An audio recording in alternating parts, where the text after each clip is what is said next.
पिछले वीडियो में राष्ट्रपति की आपातकालीन शक्तियों के बारे में पढ़ रहे थे। हमने अपने पिछले वीडियो में देखा था राष्ट्रीय आपातकाल के बारे में, जो कि अनुच्छेद 352 के अनुसार लगाया जाता है, ठीक है ना। कहाँ लगाया जाता है, कब लगाया जाता है, ठीक है ना। ये कब किस तरह से कितने समय में उसे संसद में अनुमोदन की आवश्यकता होती है, कितनी बार लगाएगा, इसके बारे में हम इसमें पढ़ चुके हैं। आज हम पढ़ेंगे राष्ट्रपति की आपातकालीन शक्तियों में दूसरी शक्तियों के बारे में, राष्ट्रपति शासन, ठीक है। यह देखिए, राष्ट्रपति शासन अनुच्छेद 356 के अनुसार लगाया जाता है। कब लगाया जाता है? जब राज्यों का संवैधानिक तंत्र विफल हो जाए। संवैधानिक तंत्र विफल यानी संविधान के अनुसार अगर शासन प्रक्रिया नहीं चल रही हो राज्य की, तो उस स्थिति में ये लगाया जा सकता है। और कब कौन इसकी सिफारिश करता है? तो यहाँ देखिए, उस राज्य का राज्यपाल अपना प्रतिवेदन प्रस्तुत करता है राष्ट्रपति को, और राष्ट्रपति को जब ये विश्वास हो जाता है, यानी समाधान हो जाता है कि उस राज्य का शासन संविधान के उपबंधों के अनुसार नहीं चलाया जा रहा है, उस स्थिति में यह आपातकाल लगाया जाता है।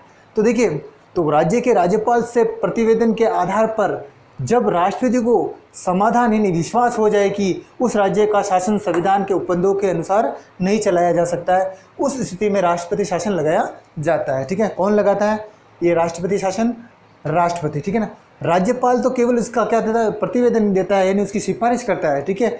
और लगाता कौन है? राष्ट्रपति, ठीक है। राज्य का शासन अपने हाथ में ले लेता है, ठीक है। राष्ट्रीय आपातकाल लगा के राज्य का शासन जो अपने हाथ में ले लेता है। अब इसकी उद्घोषणा यानी जैसे राष्ट्रपति द्वारा राज्य में राष्ट्रपति शासन लगाया जाता है, उसके बाद उसकी उद्घोषणा के बाद में इसकी स्वीकृति संसद से चाहिए। कितने कहाँ से चाहिए? संसद से। और कितने समय में? 2 महीने के भीतर। यानी हमने पिछले वीडियो में देखा था, हमने राष्ट्रीय आपातकाल को 1 माह के अंदर संसद का अनुमोदन आवश्यक है। लेकिन यहाँ हम देखिए, यहाँ पर जो राष्ट्रपति शासन है उसकी उद्घोषणा के 2 माह के भीतर संसद द्वारा उसकी स्वीकृति आवश्यक है। और ये कितने महीने तक रहता है? 6 माह तक। जैसे कि वो पिछला आपातकाल था, वो उसी तरह यहाँ पर ये 6 माह तक लागू रहता है, ठीक है। और 6 माह के बाद में हर 6 माह के लिए बढ़ाया जा सकता है। लेकिन 6 माह के बाद में एक बार 6 माह और बढ़ाने के बाद में 1 वर्ष से अधिक रहने के लिए भी कुछ कंडीशन है। यानी 1 वर्ष से अधिक उस कब रह सकता है? 1 वर्ष से अधिक अवधि के लिए तब भी जारी रह सकता है जब अनुच्छेद 352 के आधार पर भारत या उसके किसी भाग में आपातकाल लग रखा हो। अब देखिए, याद करिए अनुच्छेद 352 युद्ध, बाह्य आक्रमण या आंतरिक अशांति या सशस्त्र विद्रोह की स्थिति होती है।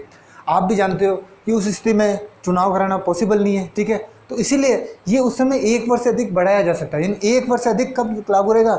जब आपातकाल लग रखा हो अनुच्छेद 352 के अनुसार, ठीक है।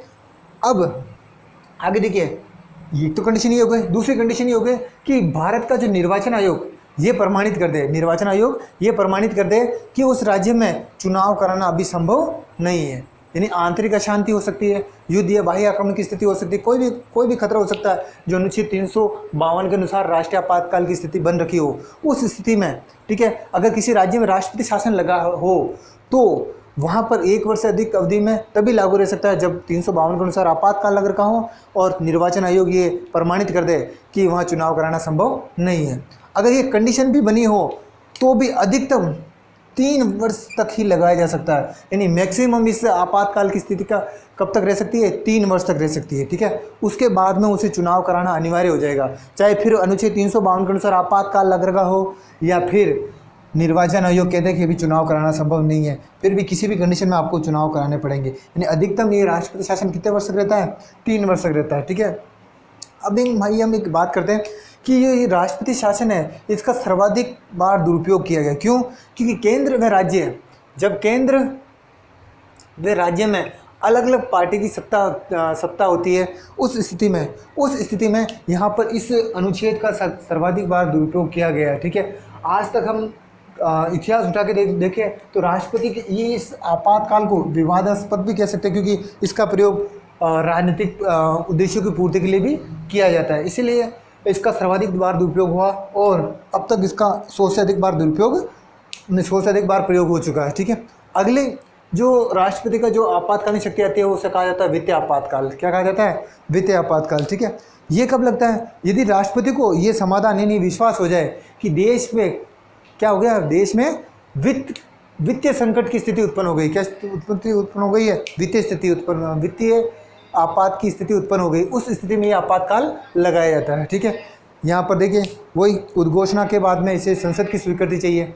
संसद इसे भी 2 माह के अंदर स्वीकृति दे दे तो अच्छी बात है, अगर नहीं देती है तो ये उद्घोषणा अपना आप समाप्त हो जाती है। ठीक है, और अच्छी बात यह है कि आज तक हमारे देश ने कभी वित्तीय आपातकाल की घोषणा नहीं की है। ठीक है, धन्यवाद।